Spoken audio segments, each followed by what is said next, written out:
నమస్తే అండి, టెంప్టింగ్ బౌల్స్కి స్వాగతం. నేను మీ సిరి సంతోష్. ఈరోజు ఒక మంచి ఎగ్ మసాలా ఫ్రై చూపించబోతున్నానండి. ఇది కంప్లీట్లీ మా ఉదయం చేసే స్పెషల్ రెసిపీ అనమాట. సోషల్ మీడియాలో ఎక్కడా లేదు ఈ రెసిపీ. చాలా బాగుంటుంది. అన్నంలో కలుపుకోవచ్చు, లేదా పప్పు, సాంబార్, రసం లాంటివి చేసుకున్న సైడ్ డిష్గా నంచుకోవడానికి కూడా సూపర్ ఉంటుంది. చపాతీకి కూడా అల్టిమేట్ కాంబినేషన్ అండి. దీనికోసం ఇక్కడ నేను 6 ఉడకపెట్టిన గుడ్లు తీసుకున్నాను. ఇప్పుడు ఒక్కో గుడ్డుని సగానికి కట్ చేసి ఒక్కో సగాన్ని 4 భాగాలు కానీ 6 భాగాలుగా కానీ గుడ్డు సైజుని బట్టి కట్ చేసుకోవాలి. చిన్న సైజు అయితే 4 ముక్కలు చేసుకోవచ్చు. అదే కొంచెం పెద్ద సైజు అయితే 6 ముక్కల కింద కట్ చేసుకోవచ్చు అనమాట. ఇలా పీసెస్ కింద కట్ చేసుకొని పక్కన ఉంచుకోవాలి. ఇప్పుడు ఒక చిన్న బౌల్ తీసుకొని ఇందులోకి 2 గుడ్లు వేస్తున్నాను.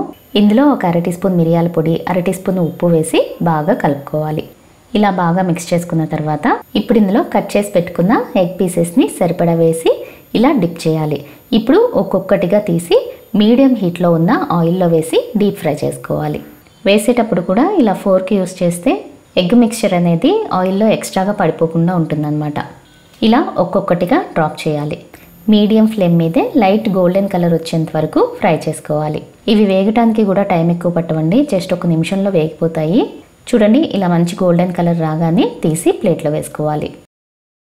ఇలానే మిగిలిన ఎగ్ పీసెస్ని కూడా ఎగ్ మిక్చర్లో డిప్ చేసి ఆయిల్లో వేసి మంచి గోల్డెన్ కలర్ రాగానే తీసి ప్లేట్లో వేసుకోవాలి. చూడండి, ఇలా ఎగ్ పీసెస్ అన్నిటిని చక్కగా వేయించుకొని పక్కన ఉంచుకోవాలి.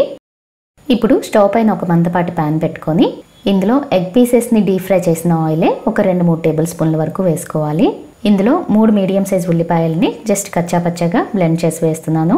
అలాగే 1 టీ స్పూన్ అల్లం వెల్లుల్లి ముద్ద, 2 రెమ్మల కరివేపాకు కూడా వేసి ఈ ఉల్లిపాయ ముద్ద, అల్లం వెల్లుల్లి ముద్దలోని పచ్చి వాసన అంతా పోయి చక్కగా ఎర్రగా వేగిపోవాలన్నమాట. అంతవరకు వేయించుకోవాలి. ఇందులో ఫ్రై చేసిన ఎగ్ పీసెస్ వేసాక ఎక్కువసేపు వేయించమండి. సో ఈ ఉల్లిపాయ ముద్దని బాగా పచ్చి వాసన అంతా పోయేంత వరకు ఎర్రగా వేయించేసుకోవాలన్నమాట. ఇలాంటి ఫ్రై రెసిపీస్ని కాస్ట్ ఐరన్లో చేస్తే రెసిపీ పర్ఫెక్ట్గా వస్తుంది.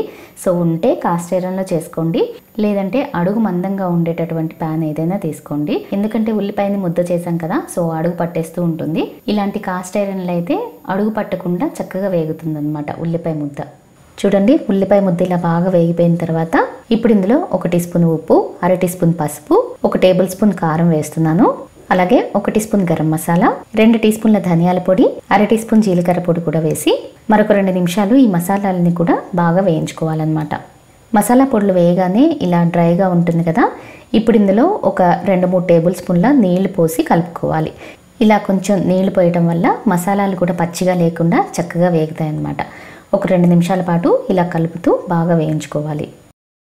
చూడండి, ముద్దంతా ఇలా చక్కగా వేగిపోయిన తర్వాత ఇప్పుడు ఇందులో వేయించి పెట్టుకున్న ఎగ్ పీసెస్ వేసేసి అడుగు నుంచి మొత్తం అంతా కూడా ఇలా చక్కగా కలిపేసుకోవాలి. జస్ట్ 1 నిమిషం పాటు ఇలా బాగా కలిపేసుకుంటే సరిపోతుంది. ఎగ్ పీసెస్ వేసిన తర్వాత మళ్ళీ ఎక్కువసేపు వేయించిన అవసరం లేదు. జస్ట్ 1 నిమిషం పాటు ఈ మసాలా ముద్దంతా కూడా పీసెస్కి బాగా పట్టించేసుకుంటే సరిపోతుంది. చూడండి, ఇలా మొత్తం అంతా బాగా కలిపేసిన తర్వాత ఇంకా ఫైనల్గా పిడికెడు సన్నగా తరిగిన కొత్తిమీరని కూడా వేసి మరొకసారి బాగా కలిపేసి స్టవ్ ఆఫ్ చేసేయటమే. ఇంతేనండి, ఎగ్ మసాలా ఫ్రై రెడీ అయిపోయింది. సూపర్ టేస్ట్ ఉంటుంది. బాయిల్డ్ ఎగ్స్తో ఎప్పుడైనా స్పైసీగా, టేస్టీగా, వెరైటీగా ట్రై చేయాలనుకుంటే ఇలా ట్రై చేయండి.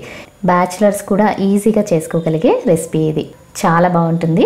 చేయటానికి కూడా ఎక్కువ టైం పట్టదు. ఈజీ రెసిపీ అనమాట. సో మరి నచ్చితే తప్పకుండా ట్రై చేయండి. ట్రై చేశాక ఇంకా చెప్పక్కర్లేదు, మళ్ళీ మళ్ళీ చేసుకుంటూనే ఉంటారు.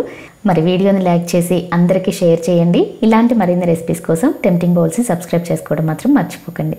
మరో మంచి రెసిపీతో మళ్ళీ కలుద్దాం.